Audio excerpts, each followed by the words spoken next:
Hi, this is my Phokane, the leader and the founder of the Young Men Empowerment Forum.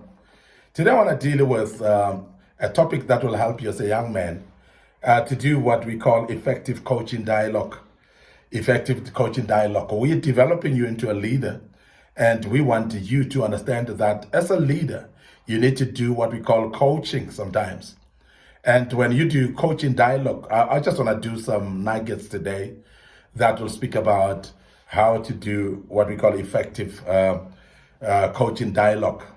And today I want just to start with a very important aspect that when you're doing a coaching dialogue as a young man, remember to listen, to learn, and to also understand. Listen, to learn, and also to understand. Because another temptation that we always face is when you want to coach people, you listen to them from a point of authority. If you want to coach somebody, you don't need to listen from a point of authority, because people have experienced what they've experienced. It is not you who have experienced what they've experienced. So therefore, be able to give them a listening ear and be attentive in what they are saying, with an aim to learn, with an aim to understand as well what they're saying. Because it is only going to be as a result of the kind of listening that you institute in the beginning that you're going to be able to coach anybody effectively. I want to emphasize that people are different. People are coming from different backgrounds. And people are having different experiences as well.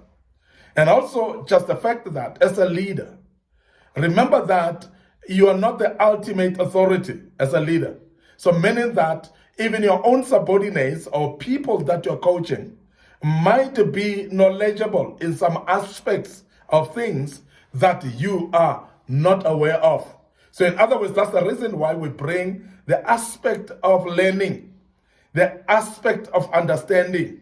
Remember that as a coach, there are those things that your own members of the team, your own people that you're coaching may know better. And I always emphasize this, that in teams of sports like football, like cricket, like rugby as well, that the coach doesn't come to the players and coach them like they're clueless about what they're doing.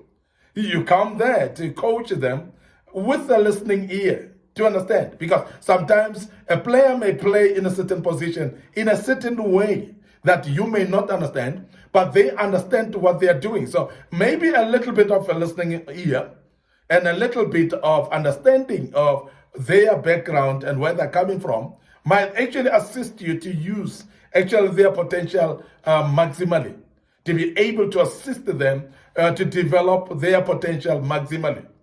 But it goes by listening. And I must emphasize that when you coach people, you are not telling. Your actually ability to sit and listen to them.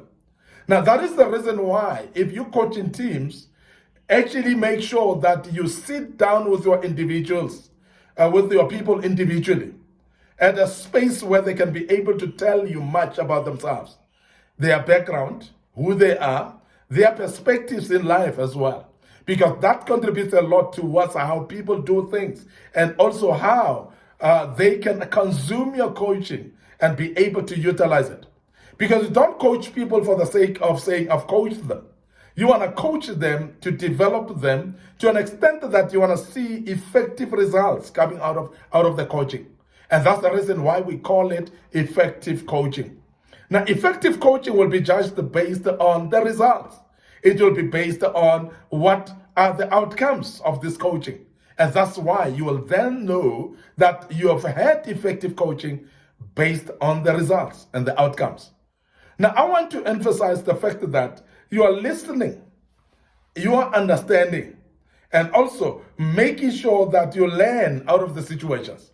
And the reason why I say it is very important to understand and learn is because the very same situation, you're going to be exposed to other individuals that might need to be coached differently. So therefore, you've learned from the previous candidate or from the previous team member, and you've learned, and your learnings can be applied in the next coaching sessions.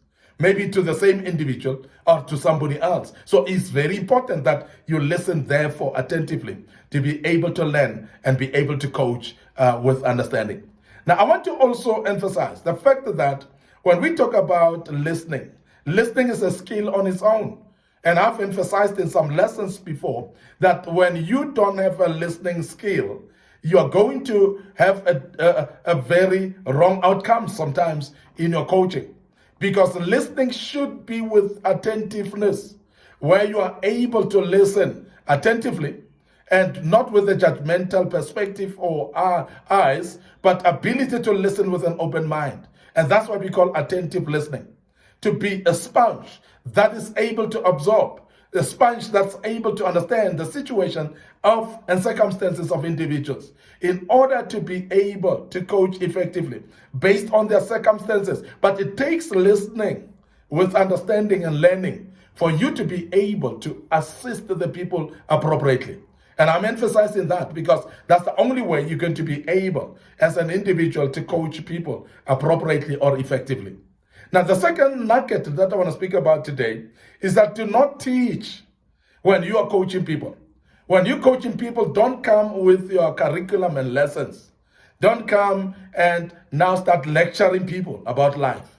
Remember that when you coach people, you allow them to speak their mind, you allow them to speak their experiences. And as they speak their experiences, you are actually leading them into ability to answer themselves or bail themselves out of the situation. Now, coaching, therefore, is to shape the skills and the potential skills that one is having and make sure that you expose it to them. Let them be able to discover the skill themselves, discover the potential that they have themselves, so that they can be able to help themselves even when you're not there. I want to emphasize that the aim of the coaching is not to lecture somebody. It's not to teach people new tricks. It's not to teach people what you think is right. It's actually very key for you to understand that when you're coaching people, you're actually exposing their potential. You're exposing their skills and their knowledge. You're exposing their talents. And sometimes it's those talents that they are not aware of. They are skills that they are not aware that they have.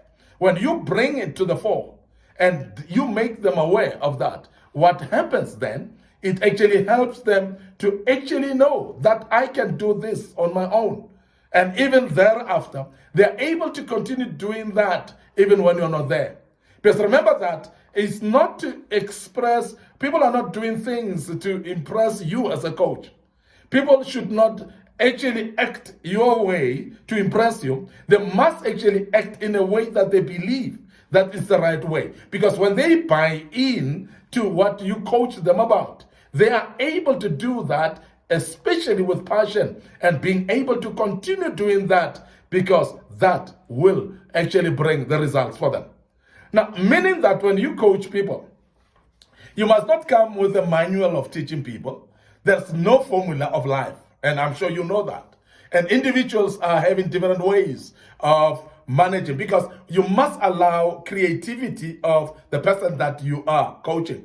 You must allow actually thinking out of the box on their own because these individuals are not parrots that they're going just to mimic what you say they must do. They're not just going to mimic what you advise them to do. But that's the reason why you must not come there to teach.